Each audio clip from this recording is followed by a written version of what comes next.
125 men died every single minute for 6 hours straight. That is not chronicle exaggeration. That is not religious propaganda inflating Christian victory. That is the cold mathematical reality of what happened on January 10th, 1475, when 40,000 Moldavian defenders turned the frozen forests near Vaslui into a graveyard that would swallow the largest Ottoman army ever assembled for European conquest. By the time the winter sun set over those ancient oak trees, 45,000 Ottoman corpses would carpet 3 miles of blood-soaked snow, their bodies creating grotesque bridges across streams that froze red with spilled blood. This is the story of how Stephen III of Moldavia, a prince history would remember as Stephen the Great, proved that terrain knowledge and tactical genius can overcome any numerical advantage. How 6 hours of forest warfare ended Ottoman expansion into Europe for an entire generation, and how one man transformed geography itself into a weapon that shattered an empire's confidence. But before we talk about the 6 hours that changed European history forever, you need to understand the nightmare scenario that made this forest ambush seem like the only rational choice available to a principality facing annihilation. Picture yourself standing in the war council at Suceava Castle on January 5th, 1475, as intelligence reports arrive with terrifying regularity every few hours. Suleiman Pasha, the Beylerbey of Rumelia and one of the Ottoman Empire's most feared generals, has crossed the Danube River with a force that defies human comprehension in its scale. 120,000 mounted warriors, the largest invasion force the empire has ever assembled, including 30,000 janissaries, who are elite slave soldiers trained from childhood in warfare and who have never known defeat in their entire military history. Their supply train alone stretches for 15 miles across the frozen landscape, physical evidence of Ottoman confidence in total conquest that would erase Moldavia from European maps. Behind them marches the accumulated military wealth of an empire that spans 3 continents, 200 cannons that had battered down the supposedly impregnable walls of Constantinople itself just 22 years earlier. Facing this apocalyptic vision of Islamic conquest stands Stephen III of Moldavia, a man who would earn the title Stephen the Great through 47 victories in 50 battles fought over 3 decades. At 42 years old, he has transformed Moldavia from a weak buffer state into Eastern Europe's most effective military machine through sheer tactical brilliance. But nothing in his experience of 30 previous battles compares to this existential threat. His entire principality, stretching its resources to breaking point, can muster perhaps 40,000 men total, and that generous count includes only 16,000 professional soldiers, with the rest being peasant levies who possess more raw courage than actual military training. The disparity is not just numerical in ways that mathematics can measure, it is civilizational in scope. The Ottoman Empire commands resources that dwarf anything Christian Europe can mobilize. Suleiman's army draws warriors from 3 continents with different fighting traditions. Anatolian cavalry who had systematically crushed the last remnants of Byzantine resistance. Balkan infantry hardened by constant warfare against Christian kingdoms. Arab engineers who understood siegecraft like a deadly science perfected over centuries. Their recent victories across the Balkans read like a catalogue of Christian catastrophes that seem to prove Ottoman invincibility. Bosnia fell completely in 1463. Its nobility scattered to the winds or converted to Islam.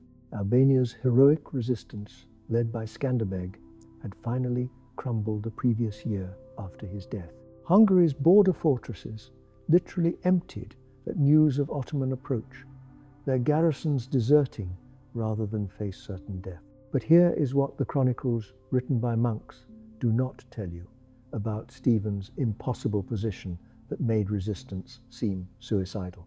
Moldavia stood absolutely alone, without any meaningful Christian support. Poland, supposedly Moldavia's natural ally against Ottoman expansion, had negotiated secret tributary agreements with the Turks. Hungary's Matthias Corvinus, despite his carefully cultivated reputation as a crusader king, offered nothing but empty diplomatic promises while refusing to commit troops. The Holy Roman Emperor was completely distracted by Italian wars that consumed his attention and resources. Even Pope Sixtus IV's passionate calls for a new crusade had fallen on deaf ears across a Europe exhausted by decades of watching Turkish armies advance relentlessly. Stephen received Suleiman's formal demand for submission on December 28, 1474, just 2 weeks before the battle. The terms were completely standard for Ottoman conquest, refined through generations of expanding Islamic power: convert to Islam and accept vassal status under direct Turkish control. Provide annual tribute of 40,000 gold ducats, an amount that would bankrupt Moldavia within 3 years, and deliver 2,000 Christian boys annually for forced conversion and janissary training, essentially paying the empire to destroy your own future. The alternative to these humiliating terms was total war against an empire that controlled territory, stretching from the gates of Vienna to the Proselyte Indian Ocean, from the Mediterranean Sea to the Black Sea, encompassing more wealth and military power than all Christian kingdoms combined. Winter itself seemed to have allied with the invaders in ways that made resistance even more hopeless. Temperatures plunged to minus 20 degrees Fahrenheit, turning rivers into highways for Ottoman advance rather than defensive barriers. The frozen ground that should have slowed such a massive army instead provided perfect conditions for rapid movement of cavalry and artillery. Moldavian scouts riding back from reconnaissance missions reported the impossible sight of 120,000 men moving north like a steel avalanche, their collective breath creating clouds of mist that rose like smoke signals announcing approaching doom. As December turned to January, in those final desperate days, Stephen faced the decision that would define not just Moldavian history, but the entire future of Christian Europe.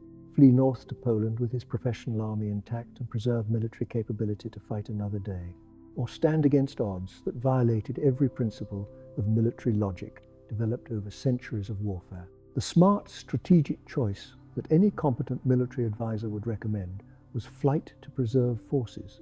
The brave but foolish choice that chroniclers might celebrate was heroic annihilation in hopeless defense.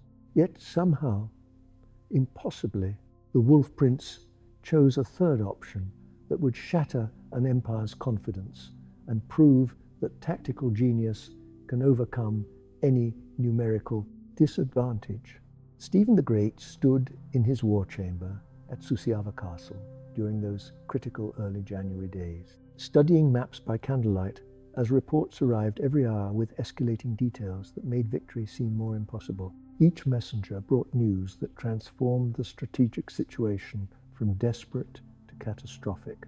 Suleiman Pasha's advance had evolved from military campaign into systematic devastation designed to break Moldavian will. The Ottoman vanguard, 15,000 Sipahi cavalry moving ahead of the main force, had crossed the Prut River on January 2nd, burning everything within 30 miles of their advance in a deliberate terror campaign. Behind them, the main force of 105,000 warriors moved like a plague across the frozen landscape, consuming in days resources that had taken Moldavian peasants years to accumulate through back-breaking labor. But here is what made Stephen's situation truly desperate beyond simple numerical disadvantage. This was not just about surviving one battle against overwhelming odds. At 42 years old, the Wolf Prince had spent 18 years systematically transforming Moldavia from a weak buffer state constantly invaded by neighbors into Eastern Europe's most effective military machine. Every victory against Polish raiders, Hungarian nobles seeking to annex territory, and Wallachian pretenders claiming Moldavian lands had been purchased with tactical brilliance that compensated for chronic numerical inferiority against wealthier kingdoms. Now he faced an enemy that outnumbered him 3-1 and possessed military technology his forces could not begin to match. The mathematics of logistics alone should have doomed any thought of resistance to failure. Feeding 120,000 men in winter conditions required 2,400 tons of grain daily, enough food to sustain a major city. Yet Suleiman's supply system functioned with terrifying efficiency that demonstrated Ottoman organizational superiority. Turkish quartermasters had perfected conquest through administration, their baggage trains including portable forges for weapon repair, field hospitals with trained physicians, and engineering equipment that could construct siege works even in frozen ground, while Stephen's 40,000 defenders struggled desperately to maintain adequate food stores through brutal winter. The invaders brought wealth and supplies sufficient to sustain a year-long campaign of systematic conquest. Then everything changed on January 4th, when Stephen received intelligence from spies embedded in the Ottoman camp that revealed the true scope, their ambition beyond simple tributary submission. This was not a punitive raid designed to extract tribute and withdraw, the kind of campaign Moldavia might survive. Suleiman carried detailed architectural plans for permanent fortifications to be built across Moldavian territory, Islamic legal codes for governing Christian populations under Sharia law, and explicit orders to establish Ottoman provincial administration that would erase Moldavia entirely, transforming it into the Eyalet of Bogdan under direct Turkish rule with Muslim governors. The empire intended to eliminate Moldavia as a political entity, reducing it to just another conquered province. By January 5th, Stephen's most experienced military commanders were openly advocating immediate retreat to preserve the army. Prince Bogdan Loșanu, Stephen's eldest son and designated heir, argued passionately for withdrawal to Polish territory where they could reorganize, recruit reinforcements, and fight another day from a position of strength. Military logic, developed over centuries of European warfare, supported this conservative strategy completely. Preserving the core professional army meant preserving the state's future capability to resist. Even medieval warfare's romantic traditions recognized that dead heroes achieve nothing of strategic value, while living commanders can rebuild forces and continue resistance.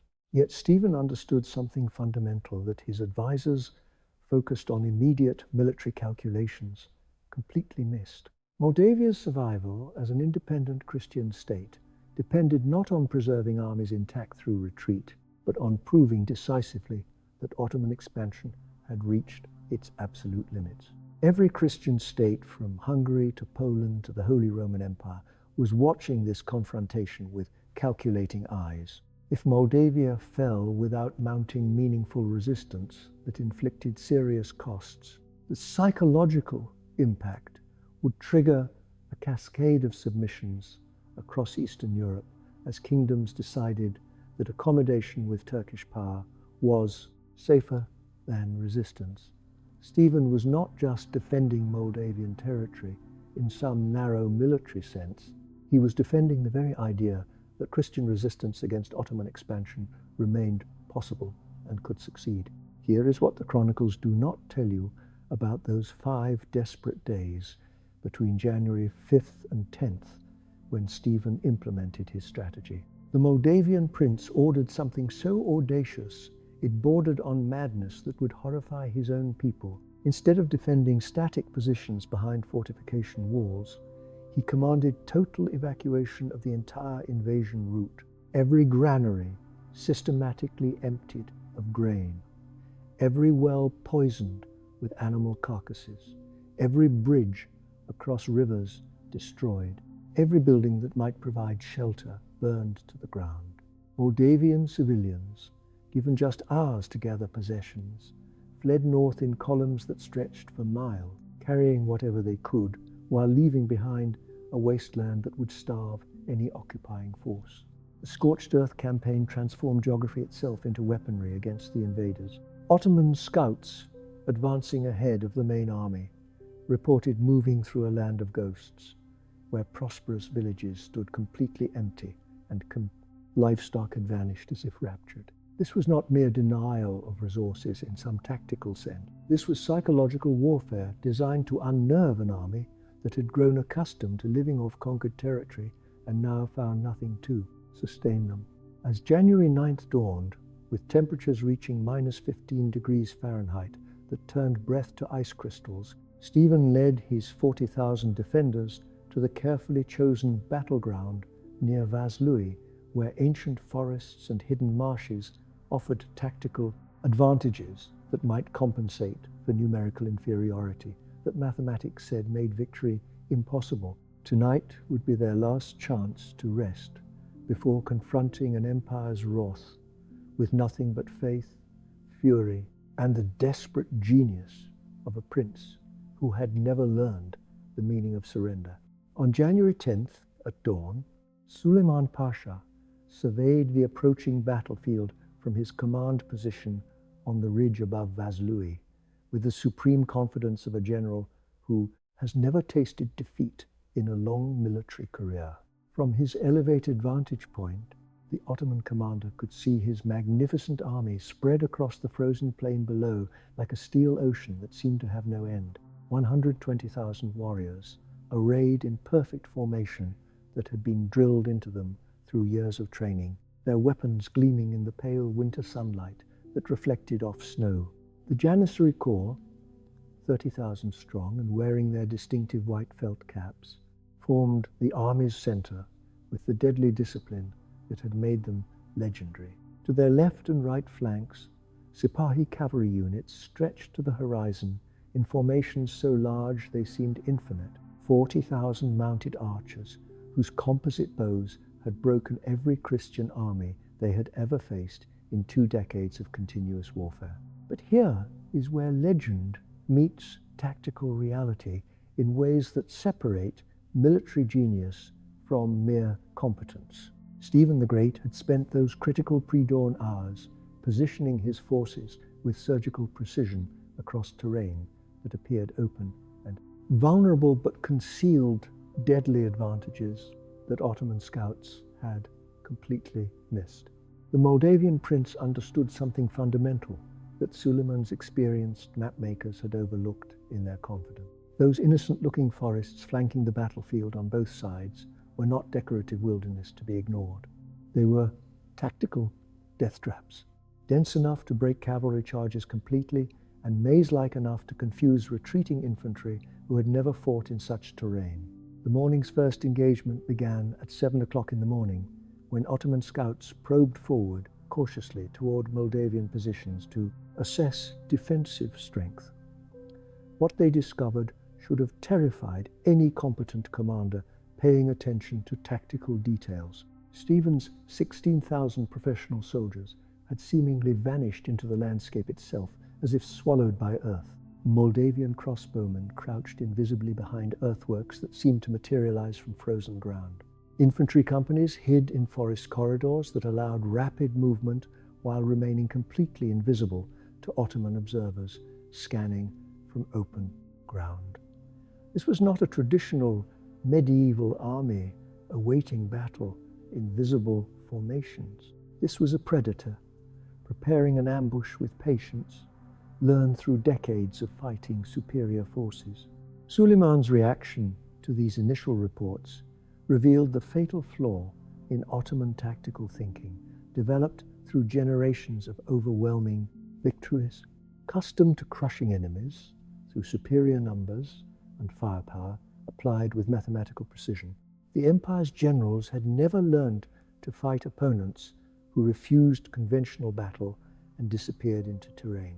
When Moldavian forces melted away before advancing janissaries like snow in sunlight, Ottoman commanders interpreted this retreat as weakness and cowardice rather than deliberate strategy designed to lure them into kill zones.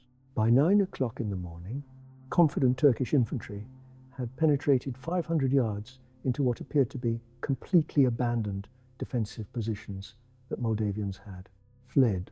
The Janissaries, proud of their discipline and convinced of easy victory, advanced in tight formations through forest paths that seemed to lead nowhere. Then everything changed in ways that would be studied in military academies for centuries. At precisely 10 o'clock in the morning, as the main Ottoman assault reached maximum extension deep into the forests, Stephen triggered the first devastating phase of his master plan with a signal horn. Moldavian forces that had seemed to flee in panic suddenly emerged from concealed positions on all sides, cutting off Ottoman retreat routes back to open ground. The empire's elite Janissaries, 30,000 strong and accustomed to fighting in open formations, found themselves advancing into a funnel where their overwhelming numerical superiority became completely irrelevant and actually became a liability. Forest paths that could accommodate only 3 men walking abreast transformed 30,000 disciplined infantry into confused clusters of soldiers struggling through unfamiliar terrain where their training meant nothing. Here is what makes this moment truly extraordinary in military history. Stephen was not just using terrain as a weapon in some opportunistic sense. He was exploiting cultural blindness that came from Ottoman success.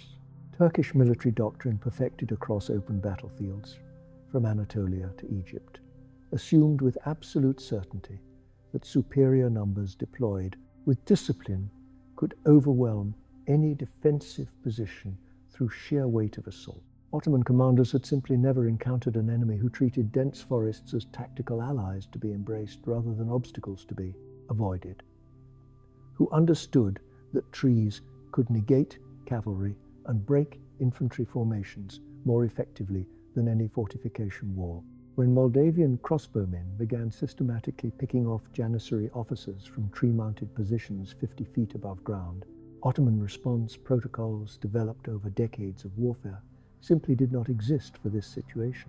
The psychological impact on Turkish forces was immediate and absolutely devastating to morale.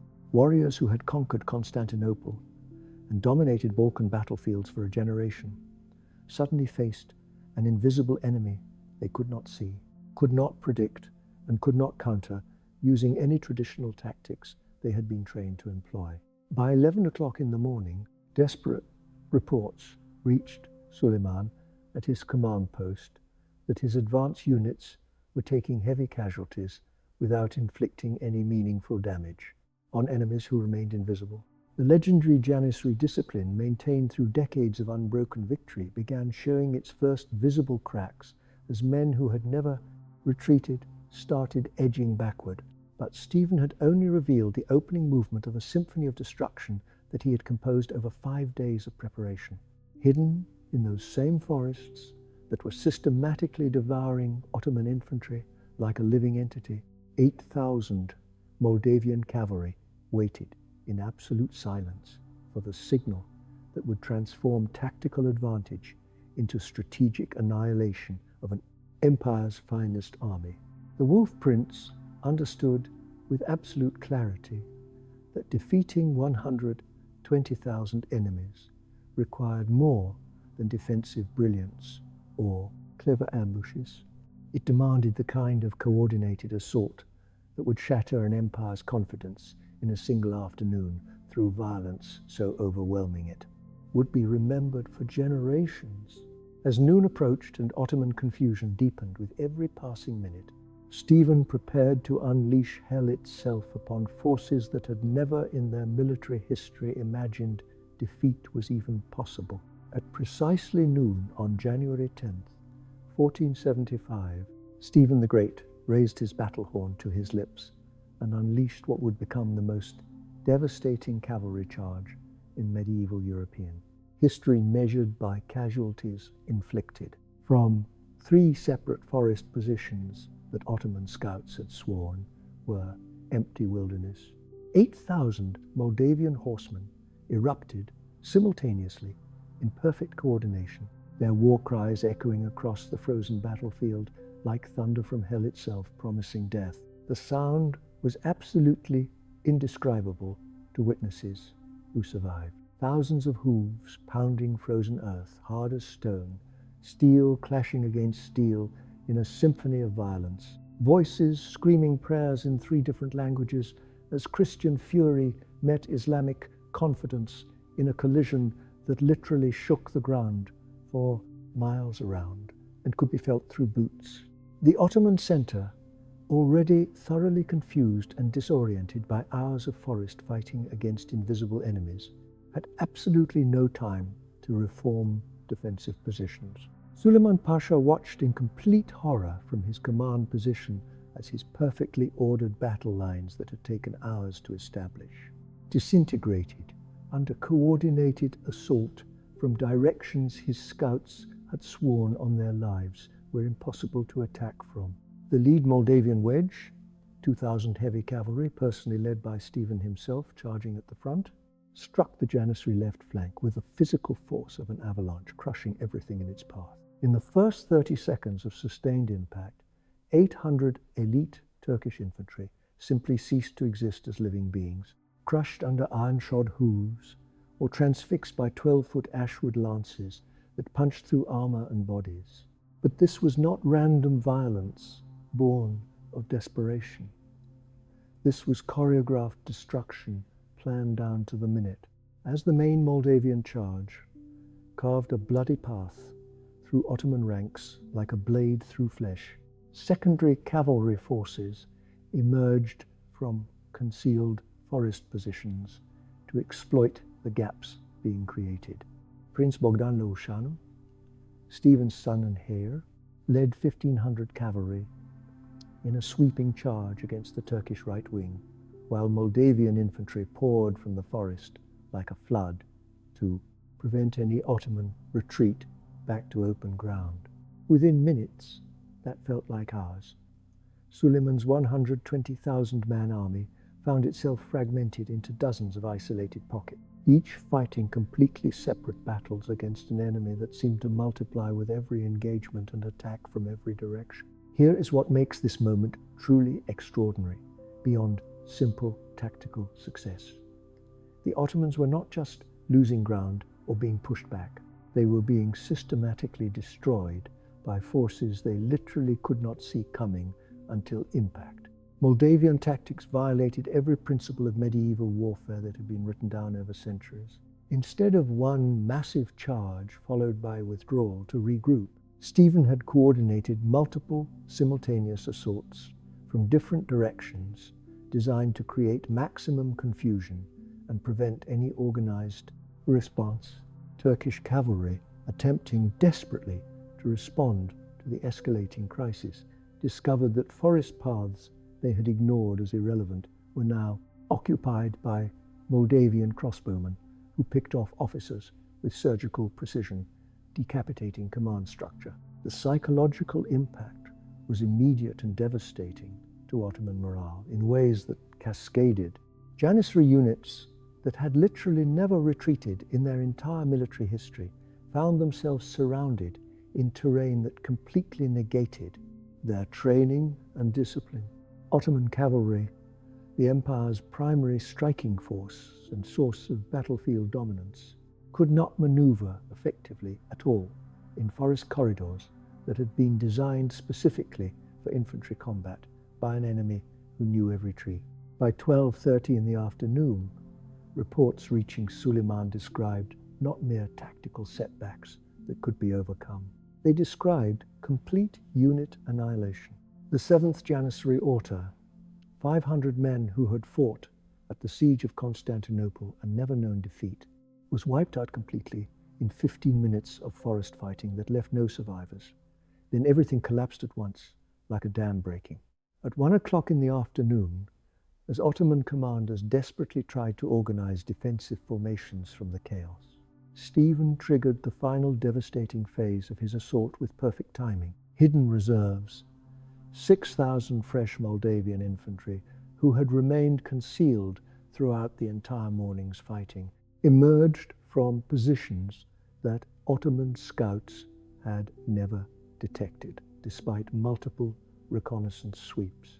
The sight of Moldavian banners appearing from seemingly empty ground like ghosts materializing shattered the last remnants of Turkish morale that upheld elite Sipahi cavalry, seeing their infantry support crumbling around them, began edging backward despite their officers' frantic orders to hold position. The rout began with mathematics that defied all military logic developed over centuries. Of the 30,000 Janissaries who had advanced confidently that morning, expecting easy victory, fewer than 8,000 remained combat effective by 2 o'clock in the afternoon.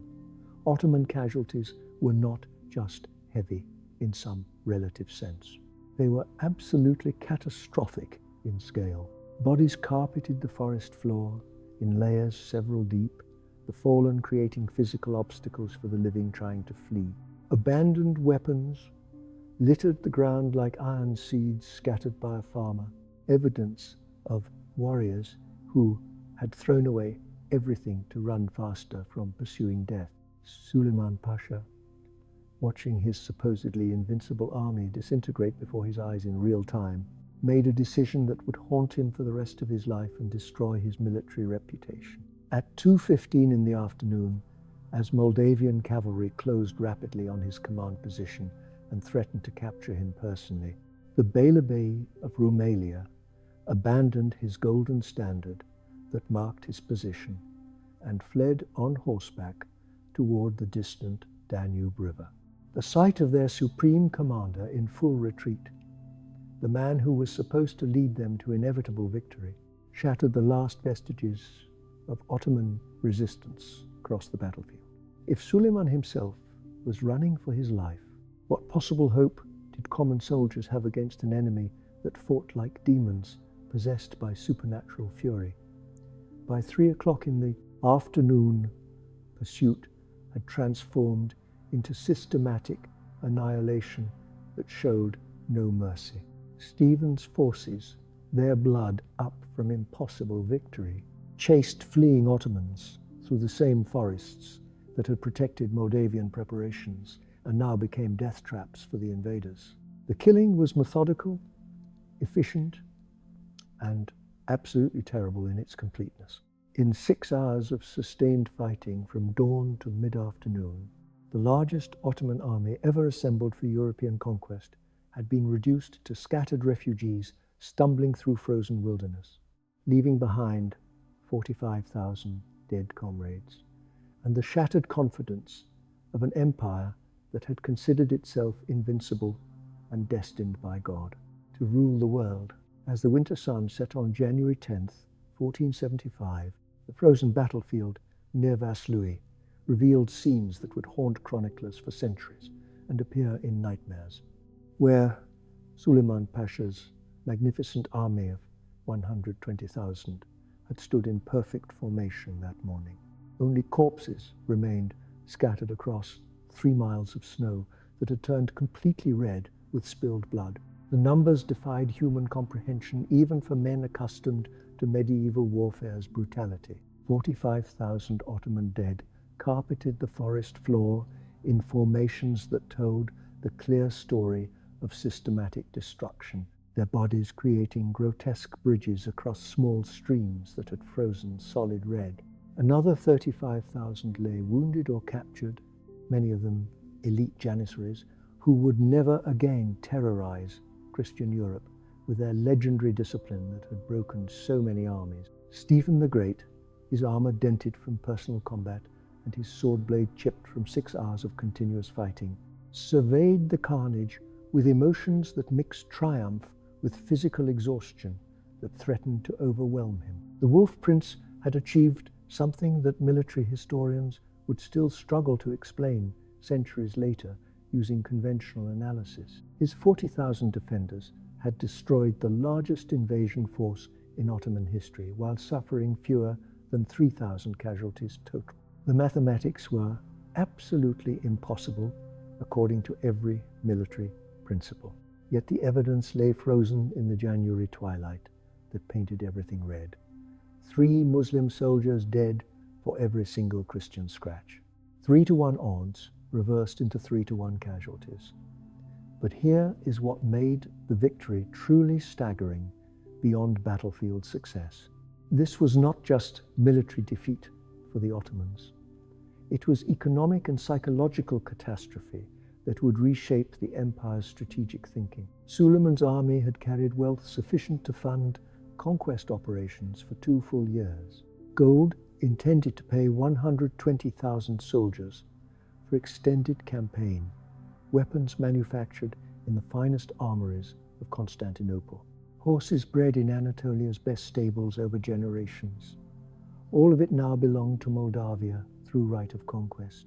The immediate material gains included 200 cannons, enough artillery to fortify every Christian fortress from the Baltic Sea to the Black Sea.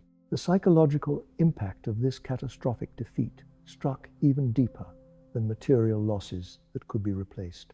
Ottoman military doctrine, refined through decades of victory from the gates of Vienna to the Indian Ocean, had proven completely worthless against an enemy who understood terrain better than the Turks understood tactics. Moldavian forest warfare had exposed fundamental weaknesses in Turkish strategy that no one had noticed during generations of success. Elite janissaries, trained from childhood to fight in open formations, became helpless children when separated from their supporting units in dense woods. Sipahi cavalry, the empire's primary striking force, discovered that their composite bows meant absolutely nothing when targets remained invisible behind ancient oak trees. Picture the scene as Moldavian soldiers moved through the aftermath of victory, collecting valuable weapons and tending to wounded enemies with surprising mercy that shocked prisoners. Stephen had ordered his men to treat captured Ottomans according to Christian principles of warfare, a decision that would enhance his reputation across Europe as a warrior who combined tactical brilliance with moral restraint, rare in medieval warfare. Turkish prisoners, expecting enslavement or immediate execution, instead received medical treatment and eventual ransom negotiations that would bring additional wealth. Here is what the chronicles barely mention about those crucial hours after victory when the killing finally stopped. Stephen understood with strategic clarity that defeating 120,000 enemies was militarily meaningless unless the political implications reached Constantinople and every Christian capital. By sunset, mounted messengers were already racing toward every Christian capital in Europe, from London to Moscow, carrying news that would transform diplomatic calculations overnight. The Ottoman Empire, seemingly invincible since the fall of Constantinople 22 years earlier, had revealed that it could be beaten decisively by forces willing to fight with intelligence rather than simple desperation or superior numbers. The immediate strategic consequences rippled across the Balkans faster than military dispatches could travel. Hungarian border garrisons, preparing for what they assumed was inevitable Ottoman assault, suddenly found courage to resist Turkish demands for tribute. Polish nobles, who had secretly negotiated tributary agreements with Islamic power, began reconsidering their accommodation with the empire. Most importantly, the myth of Ottoman invincibility lay shattered in the frozen forests of Moldavia, buried beneath 45,000 corpses who had believed conquest was their divine destiny ordained by Allah. As darkness fell completely on January 10th, Stephen the Great knelt among his exhausted soldiers and led them in prayer that echoed across a battlefield where the impossible had become documented reality. Te Deum Laudamus rose from 40,000 throats. The Wolf Prince had proven that faith combined with terrain knowledge and tactical genius could overcome odds that violated every principle of medieval warfare developed over centuries. Tomorrow would bring diplomatic recognition from grateful Christian kingdoms, papal blessings from Rome, and celebrations across Europe. Tonight belonged to 40,000 men who had saved Christian civilization by refusing to accept that mathematics determined destiny or that numbers guaranteed victory. In 6 hours of fighting, they had changed the course of European history permanently and proven that sometimes courage combined with intelligence counts infinitely more than simply counting soldiers. News of the Battle of Vaslui reached Constantinople on January 18th, 8 days after Suleiman Pasha's shattered remnants straggled across the Danube River with tales that sounded like fever dreams or deliberate lies. Sultan Mehmed II, conqueror of Constantinople and absolute terror of Christian Europe, received the initial reports with disbelief that slowly transformed into rage as confirmations arrived. The empire that had expanded relentlessly for 2 centuries without significant setback had suffered its most catastrophic military defeat at the hands of a principality most Ottoman officials could not locate accurately on maps. The psychological shockwave rippled through every level of Turkish society with devastating effect. From palace bureaucrats to frontier raiders, everyone suddenly questioned whether Allah truly favored Islamic conquest or whether Christian resistance might actually succeed. The strategic consequences unfolded with devastating precision across the next decade as the defeat's implications became clear.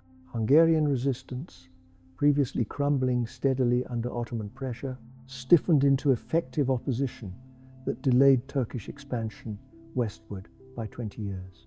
Polish nobles abandoned their secret accommodations with Islamic power, instead forming military alliances with other Christian states that would prove crucial in future conflicts.